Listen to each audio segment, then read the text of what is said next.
On a adopté unanimement un règlement, le 1205-12, qui va protéger les sources d'eau potable de notre population. C'est un règlement qui établit en fin de compte des zones de protection qui empêchent la contamination des puits d'eau potable de ses citoyens en mettant en fin de compte des distances séparatrices entre les forages avec injection de produits qui pourraient contaminer ou altérer la qualité de l'eau potable des citoyens de Gaspé. Donc, pour un peu plus technique, c'est 2 km d'un puits d'eau potable d'une résidence. Donc, c'est 3500 citoyens aujourd'hui qui se voient accorder une protection de 2 km de leur puits d'eau potable où on ne pourrait pas forer avec l'injection de produits qui pourraient altérer la qualité de leur eau. Évidemment, on se demande pourquoi la Ville a pris une telle décision, dans quel contexte. La Ville a-t-elle décidé d'agir et d'aller de l'avant avec ce règlement? Premièrement, ce qu'il faut comprendre, et tout le monde le dit, ce n'est pas uniquement la Ville de Gaspé, présentement, la loi qui réglemente les activités pétrolières et minières est complètement désuète, complètement déconnectée des nouvelles réalités qui ont été adoptées dans un autre siècle et qui ne nous permet pas de protéger la qualité de l'eau, de respecter nos populations, et j'en passe. Et ça, c'est tout le monde qui le dit. Tout le monde qui le dit auprès des gouvernements, comme de quoi qu'on doit revoir cette loi-là pour respecter les nouvelles volontés de développement durable qui respectent évidemment l'acceptabilité sociale et la qualité de l'environnement. Ça, c'est un premier élément. Écoutez, la seule règle de protection qu'on a présentement, c'est qu'on n'a pas le droit de forer à 100 mètres d'une maison. Pour vous dire comment cette loi-là est complètement déconnectée des nouveaux principes et de la nouvelle réalité en termes de protection de l'environnement. Vous savez, le conseiller du secteur dans le domaine, présentement, les forages de Petrolia sont prévus, avait posé une question très sensée, à savoir, comme Gaspésiens, comme Québécois, comme Québécoises, accepterions-nous d'avoir un forage à 100 mètres de notre maison? Je pense que de poser la question, c'est y répondre. Pour, évidemment, l'impact que pourraient avoir ces forages-là sur la qualité de l'eau aussi, mais c'est clair aussi sur la qualité de vie et effectivement aussi sur la valeur de ses propriétés. Deuxièmement, ça c'est très important que la population. C'est vrai qu'on a demeuré silencieux dans les derniers mois, dans les dernières années, dans notre recherche de vérité. On a toujours gardé un discours, puis une communication très ouverte avec les pétrolières, avec les gouvernements, avec les opposants, pour vraiment avoir l'heure juste et bien comprendre la réalité dans laquelle on vit par rapport au développement de cette industrie-là. Et malheureusement, je dois vous dire que plusieurs réponses majeures n'ont pas obtenu, plusieurs questions majeures n'ont pas obtenu de réponse adéquate et dans plusieurs cas, aucune réponse. À commencer, disons, par les ministères.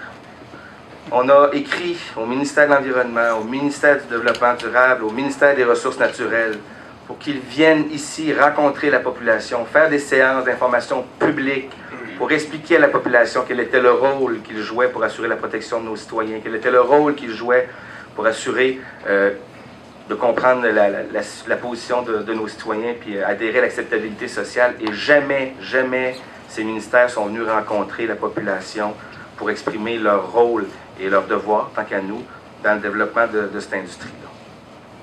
L'autre élément, je l'ai donné aux journalistes, puis les gens qui veulent avoir une copie, j'ai adressé une lettre à Petrolia le 8 novembre dernier. C'est suite à une rencontre qu'on avait eue le 10 octobre.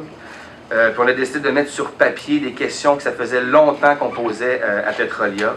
Des questions aussi importantes à savoir quels sont les produits qui seraient injectés dans le forage qui serait projeté à Haldeman. Où en était rendue la formation d'un comité de suivi qu'on nous avait dit. Ça fait 2 ans qu'on demande ces informations-là. Quelles étaient les techniques utilisées pour fermer éventuellement les forages? Quels sont les fonds en cas d'accident? Et j'en passe. Là. Plein de questions qu'on a adressées, pertinentes, pour la protection de nos citoyens le 8 novembre dernier.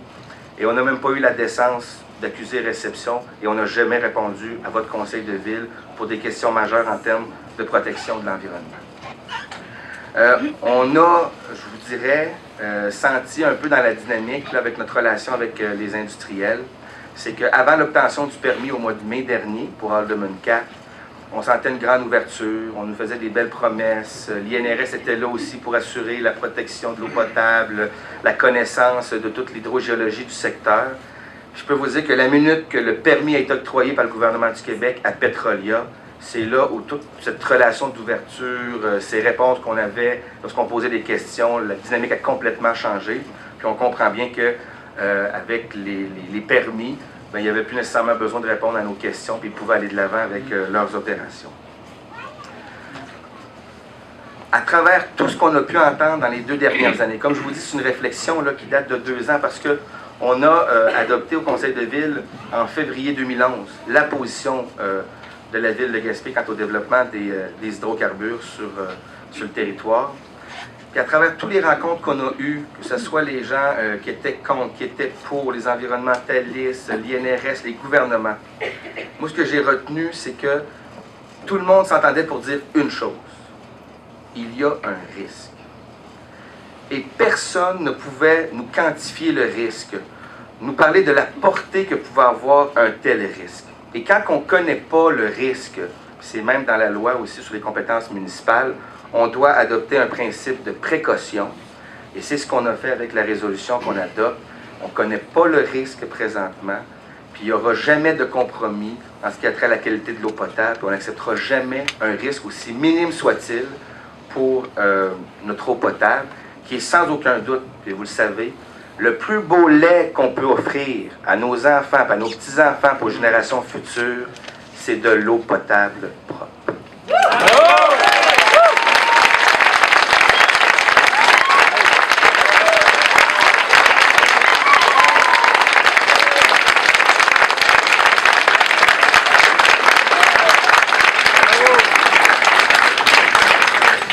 On est les premiers à faire ça au Québec, mais on n'est pas les premiers à faire ça dans le monde. Lorsqu'on a pris des recherches, il y a beaucoup de monde ici, évidemment, le conseil, tous les gens derrière moi, qui sont nos fonctionnaires, vos valeureux fonctionnaires, ont travaillé très très fort aussi dans le dossier, je dois vous dire, on a été très très bien supportés. Pour vous dire que quand nos amis américains, hein, on est dans le pays du pétrole, quand l'État de New York elle-même légifère pour empêcher de forer dans la nappe phréatique qui alimente les puits d'eau potable de ses citoyens, si les Américains dans l'État de New York le font, ça fait 30 ans qu'ils vivent avec une telle industrie, ils savent de quoi qu'ils parlent, puis ils comprennent bien les risques qu'on fait face par rapport à cette industrie-là. On a demandé à ce qu'une étude environnementale stratégique soit faite pour le pétrole en Gaspésie. Pourquoi on en a fait sur les gaz de schiste? Pourquoi on en a fait dans le golfe Saint-Laurent? Pourquoi on en a fait dans le fleuve? Puis qu'on n'a pas fait pour la Gaspésie? C'est une question qu'on a posée au ministre concerné, mais on attend une réponse. Pourquoi ne pas avoir prévu des études environnementales stratégiques pour le développement du pétrole en Gaspésie? On attend toujours la réponse. D'autant plus qu'il faut le dire, il faut le savoir. Il y a déjà une contamination présentement à Alderman. On a découvert, lorsque l'INRS a fait des prélèvements dans les puits des citoyens, des présences d'hydrocarbures. On a découvert dans les ruisseaux à Alderman des présences d'hydrocarbures.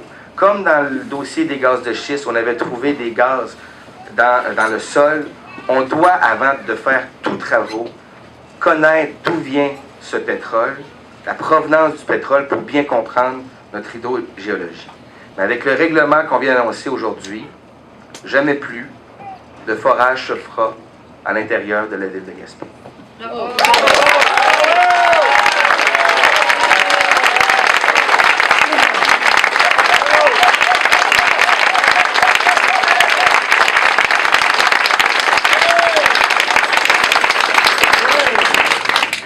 Évidemment, on doit le dire. Les gens vont nous dire, ils vont nous accuser, c'est le syndrome pas dans ma cour.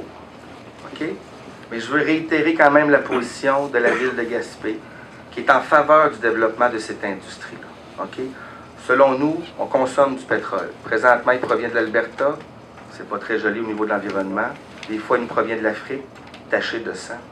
Si on a du pétrole ici qu'on peut aller chercher correctement, en respect des populations, en respect de l'environnement, on pense au conseil municipal qu'on doit aller chercher cette ressource. Ceci étant dit, on pourra se faire attaquer du syndrome de pas dans ma cour.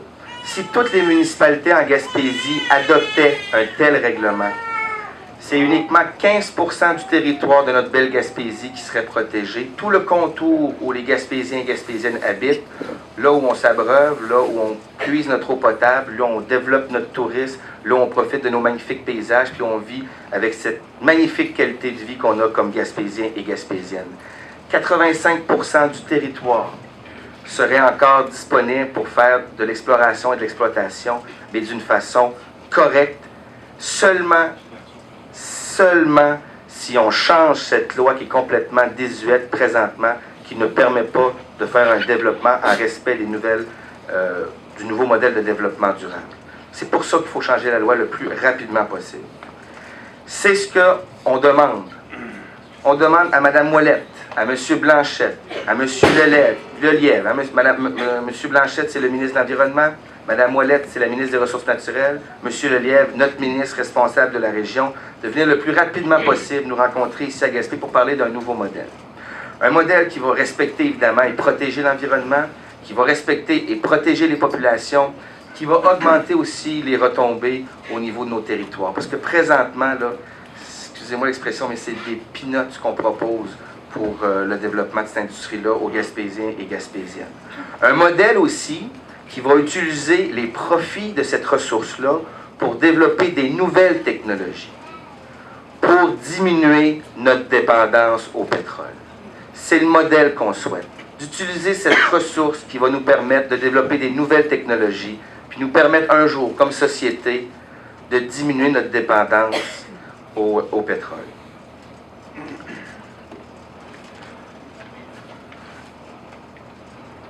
En terminant, bien évidemment, je veux remercier la population, cette belle mobilisation. Je ne vous cacherai pas que ça fait très chaud au cœur de vous voir ce soir ici, démontrer clairement votre appui au Conseil de ville.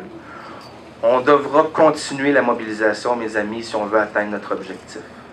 On commence la bataille. On commence la guerre, il paraît, pour certains. Donc, si on veut aller de l'avant, puis gagner notre combat, on devra poursuivre cette mobilisation-là. Je pense qu'il y a un outil qui a réussi à anéantir des dictatures. C'est les fameux médias sociaux. La ville de Gaspé a mis en ligne aujourd'hui une page Facebook où on demande à tous les citoyens de la Gaspésie, du Québec, qui sont en accord avec la résolution que la ville a passée, avec le règlement, de nous appuyer. On vous demande de le faire, d'envoyer ça à tous vos amis. Et c'est cette mobilisation-là qui va nous permettre de changer le monde. Merci.